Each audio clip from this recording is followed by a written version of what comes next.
Zaki dan Bobidan membantu Aksa dan juga Mira untuk mengambil Sasa yang asli di panti asuhan. Halo semua, balik lagi sama Mimin Dramanesia. Seperti biasa kita akan bahas alur cerita setiap harinya tentang sinetron Ketika Cinta Memanggilmu. Baiklah, tanpa berlama-lama, yuk mari kita langsung masuk dan membahas alur ceritanya. Ya teman-teman, sebelum Mimin masuk ke dalam alur ceritanya, Mimin mau ngucapin semoga sehat dan bahagia selalu ya. Semoga teman-teman diberikan rezeki yang berlimpah dan sehat selalu. Dan tentunya bahagia, amin banget. Yap, seneng banget. Ini seperti next chapter dari cerita Ketika Cinta Memanggilmu. Bagaimana tidak, setelah penantian yang cukup panjang tentang Nia Bagaskara, setelah penantian yang cukup panjang juga tentang terbongkarnya Hilda dan juga Galang, kita pun pada akhirnya satu persatu diberikan harapan dan juga cerita baru tentang apa yang terjadi setiap episodenya. Konflik tentu akan selalu ada, tapi cara penyelesaiannya, prosesnya bagaimana, kerjasamanya tuh terasa banget lah. Hingga pada akhirnya siapa sangka Ibu Bidan bersama dengan Zaki pun bisa ada andil dalam masalah ini. Sebetulnya Bu Bidan tuh gak ikut terjun langsung ya teman-teman dengan Zaki untuk mengambil anaknya Aksa di panti asuhan, tapi sebagai informan aja. Karena tentu saja entah apa yang terjadi, secara tiba-tiba Bu Bidan ini tuh muncul kembali, bukan cuma adegan flashback seperti episode sebelumnya, tapi literally benar-benar muncul sekejap saja untuk beritahu kepada Aksa. Lalu di situ ada informasi yang datang kepada Zaki lewat Ibu Bidan yang pada akhirnya mendekatkan Aksa dengan tujuan sebenarnya mencari Sasa yang asli ini. Kenapa semua ini bisa terjadi? Sebetulnya ada kaitannya ketika Aksa melabrak Damar dan juga Amira di rumah sakit. Nanti teman-teman jangan kaget, bakal ada adegan yang bikin agak cukup kesel, ada adegan yang cukup bikin bikin luar biasa ngeheknya gitu ya ibaratnya, karena kita bakal lihat kesalahpahaman yang terjadi gara-gara fitnahnya Galang. Bagaimana Damar semakin benci kepada Aksa, Aksa semakin muak kepada Damar, dan Amira yang makin bingung gimana harus menyikapi. Karena kan di satu sisi, ini yang bikin kesalnya teman-teman ya, Amira tuh dibikin bingung. Di satu sisi mau belain Aksa, tapi Damar ini ayah kandung dari Sasa yang palsu.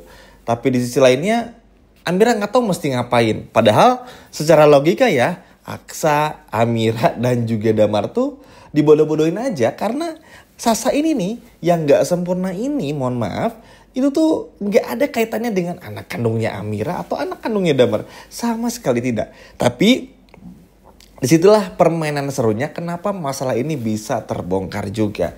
Seru banget teman-teman. Oke, setelah kejadian ini, akhirnya bikin Aksa pun juga semakin kesel kan teman-teman, karena kenapa ya cobaannya kok gini banget gitu loh. Padahal Aksa tuh udah benar-benar menerima Sasa, sama sekali gak ada kebencian. Pokoknya ya kita semua tahu Aksa lah ya teman-teman, sebaik apa, setulus apa gitu orangnya. Lalu tiba-tiba diganggu oleh Damar, melihat Damar seperti ini. Bahkan nanti pun juga akan ada momen dimana Damar ini bakal dipecat oleh Aksa. Tapi Aksa masih cari waktu yang pas mencari kesalahan-kesalahan Damar di kantor. Karena ya Aksa ini tuh takut semakin lama Damar semakin deketin Amira. Kali ini terbukti teman-teman, makin lama tuh Damar kayak keenakan. Seakan-akan memiliki Amira, seakan-akan harus bersama dengan Sasa dan juga Amira tuh makin lama kok makin kurang ajar.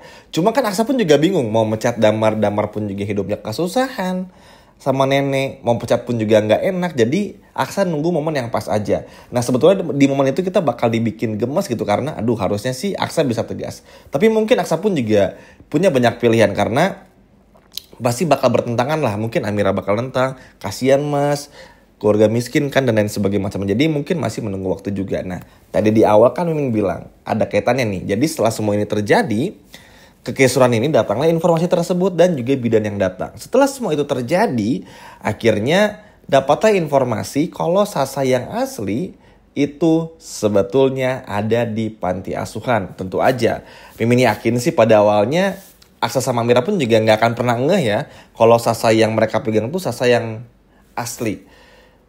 Tapi ya mau gimana pun juga, feeling, perasaan, cara perasaan bekerja, ikatan batin tuh karena emang gak ada keterkaitan dan gak terikat, Jadi lama-kelamaan tuh Sasa sering nangis di pangku Amira, sering rewel di pangku Aksa, dan lain sebagainya macamnya. Cuman yang bikin sebelnya tuh gitu. Nanti ketika digendong sama Damar tuh tiba-tiba Sasanya diem. Padahal itu mah biasa aja. Cuman ya karena didramatisir jadi seolah-olah seperti apa. Nah balik lagi karena Sasa yang makin rewel. Karena kan seumuran Sasa tuh butuh orang tua asli ya teman-teman. Akhirnya bikin Aksa pun sama Amira punya perasaan yang sama. Pada awalnya, ini Sasa nih beneran anaknya Amira atau bukan ya? Kan kalau sebelumnya tuh ya udahlah mereka go ahead aja, move on aja, bodo amat lah. Yang penting Sasa mau anaknya siapapun diurus aja kan.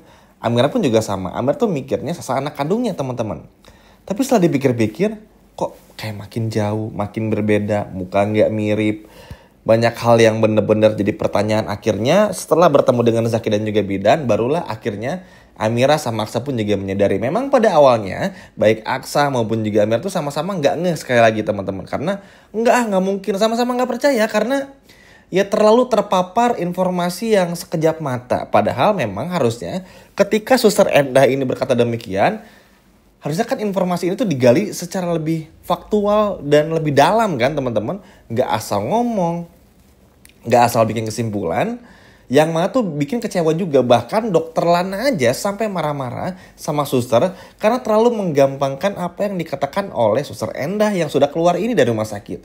Jadi pada akhirnya akan ada banyak perbincangan, akan ada banyak perdebatan karena ya kesel aja. Akhirnya dokter Lana pun juga menyampaikan kepada Aksa dan juga Mira, semua itu nggak benar, nggak ada yang A, B, C, dan Z, dan inseminasi itu tidak pernah ada yang tertukar. Semuanya sama rata dan nggak mungkin tertukar. Dan dokter Rana pun juga menyampaikan dari A sampai Z, mekanisme di rumah sakit, percetakannya pun juga maintenance-nya cukup bagus. Pokoknya dijelasin secara rinci dari A sampai Z, supaya Aksa dan juga Amir itu punya pemikiran yang sama dengan dokter Lana.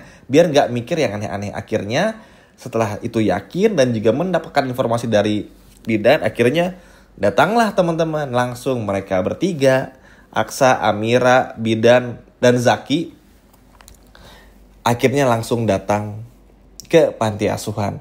Di momen ini nggak tahu ya dokter Lana ikut apa enggak, tapi yang pasti dokter Lana menyampaikan informasi.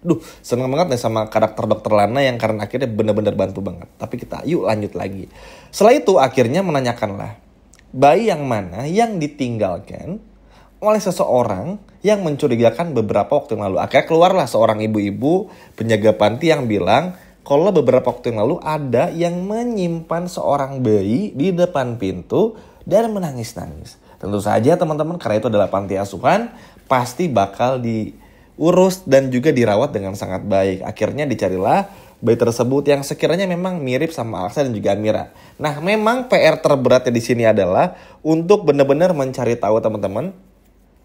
Sebetulnya tuh yang bikin pusingnya adalah ini tuh beneran harus cari satu persatu karena tentu yang namanya bayi kan mukanya mirip ya. Dan juga harus melakukan tes DNA. Nah, kalau tes DNA ini yang paling Mimin gak suka. Karena kenapa? Berpotensi untuk disabotase. Berpotensi untuk diganggu oleh orang-orang seperti Damar, oleh orang-orang seperti Galang dan juga Hilda. Kenapa Damar ikut campur? Tetap aja Damar itu udah suka sama Amira. Jadi ya diisi kepala Damar, Sasa yang palsu yang ada pada Amira sama Aksa, ya anaknya Damar sama Amira selalu ngerasa kayak gitu. Jadi konflik ini bakal terus ada. Lalu pada akhirnya ditemukanlah bayi tersebut. Mimin rasa kalau udah sampai sana sih, dan ada juga bidan yang kesana, harusnya udah bisa ditentukan langsung ya teman-teman, yang mana anaknya. Dan semoga itu juga bisa berhasil. Senang banget teman-teman karena satu persatu mulai ada titik terangnya, satu persatu udah mulai ada jawabannya. Mungkin memang pasti ya ada aja gangguan dan gak semudah itu, pasti banget diganggu. Tapi minimal kita akhirnya diperlihatkan kalau pada akhirnya sebesar apapun masalah, ujung-ujungnya untuk orang baik seperti Aksa dan juga Mira ada aja bantuannya.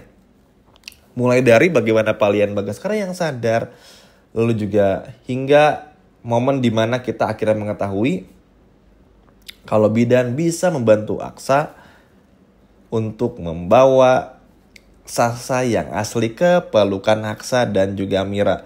Ini tuh memang Seneng banget ya, walaupun tentu aja di awal seperti yang Min sampaikan di awal video tuh bikin Aksa sama Amira bingung. Percaya nggak percaya, harus kayak gimana, mumet juga. Tapi nanti teman-teman bakal dibikin ngerti sama cerita. Jadi nggak perlu khawatir teman-teman. Gimana? Seneng nggak teman-teman? Karena akhirnya Sasa yang asli berhasil dibawa pulang. Coba kalau seneng, boleh komen di bawah. Sekian video dari Mimin dan sampai jumpa lagi di video berikutnya. Dadah.